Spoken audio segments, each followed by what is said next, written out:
Big boss ಹೋಗೋಕ್ಕಿಂತ ಮುಂಚೆ ಎಷ್ಟು KG ಬಂಗಾರನ ಮೈ ಮೇಲೆ ಇಟ್ಕೊಂಡಿದ್ರಿ? ಬಿಗ್ ಬಾಸ್ ಬಂದ್ಮೇಲೆ ಎಷ್ಟು ಕೆಜಿನ ಕ್ಯಾರಿ ಮಾಡ್ತಿದ್ದೀರಾ ಅಂತ? ಸರ್ ಏನು ಕ್ಯಾರಿ ಮಾಡೋದೇನಿಲ್ಲ ಸರ್.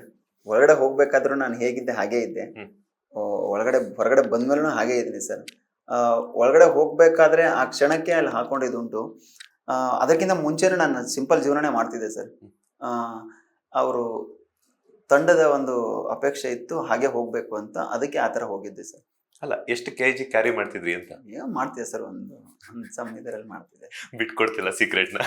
ಇಲ್ಲ ಸರ್. ಓಕೆ, ನನಗೆ ಒಂದು ಡೌಟ್ ಹೊಡಿಸ್ತದೆ ಸರ್. ಅಂದ್ರೆ ಸ್ವಲ್ಪ ಕುತೂಹಲ, ಕ್ಯೂರಿಯಾಸಿಟಿ ಅಂತಾರಲ್ಲ ಆ ಥರ.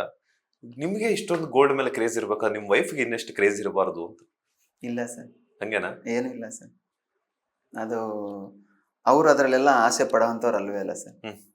ನಾವೇ ಅದೊಂದೇನೋ ಚಟಕ್ಕೋಸ್ಕರ ಮಾಡಿದ್ದು ಸರ್. ಅದು ಆ್ಯಕ್ಚುಲಿ ಹಠದಿಂದ ಪ್ರಾರಂಭವಾಗಿದ್ದು. ಅದು ಆ್ಯಕ್ಚುಲಿ ನನಗಷ್ಟೇ ಸೀಮಿತ ಸರ್. ಅದು ಅವರೆಲ್ಲ ಅದನ್ನ ಯಾವುದೂ ಇಷ್ಟಪಡಲ್ಲ ಸರ್.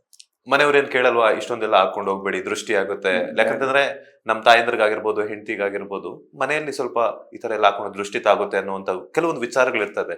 ಸೊ ಅವಾಗ ಏನ್ ಕೇಳಲ್ವಾ ಅಂತ? ಸರ್, ಎಲ್ಲರೂ ಹೇಳ್ತಾರೆ, ಬೇಡ ಅಂತಾನೆ ಹೇಳ್ತಾ ಇರೋದು ಸರ್.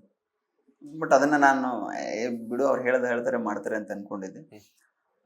ಒಳಗಡೆ ಹೋದ್ಮೇಲೆ 4 ಜನ ಹೇಗೆ ನಮ್ಮನ್ನ ಸ್ವೀಕರಿಸ್ತಾರೆ ಅನ್ನೋದು ತುಂಬಾ ಮುಖ್ಯ ಆಗುತ್ತೆ ಸರ್. ಅಲ್ಲಿ ಒಳಗಡೆ ಹೋದ್ಮೇಲೆ ಗೊತ್ತಾಗಿದ್ದು ನನಗೆ, ಹೇಗಿದ್ರೆ ಜನಗಳ ಕಡೆ ನಾವು ಚೆನ್ನಾಗಿ ಕಾಣಿಸ್ತೀವಿ ಅನ್ನೋದು ಅಲ್ಲಿ ಒಳಗಡೆ ಹೋಗಿ ಕಲ್ತು ಬಂದಿದ್ದೀನಿ ಸರ್. ಓಕೆ. ಲೇಟೆಸ್ಟ್ ಹಾಗೂ ಇಂಟ್ರೆಸ್ಟಿಂಗ್ ಸುದ್ದಿಗಳಿಗಾಗಿ ಬಾಸ್ ಟಿವಿ ಕನ್ನಡ ಚಾನೆಲ್ನ ಸಬ್ಸ್ಕ್ರೈಬ್ ಮಾಡಿ. ಹಾಗೆಯೇ ಬೆಲ್ ಐಕಾನ್ ಪ್ರೆಸ್ ಮಾಡಿ. ಇದರ ಜೊತೆಗೆ ಫೇಸ್ಬುಕ್, ಇನ್ಸ್ಟಾಗ್ರಾಮ್, ಎಕ್ಸ್ನಲ್ಲೂ ಮಿಸ್ ಮಾಡದೆ ಫಾಲೋ ಮಾಡಿ.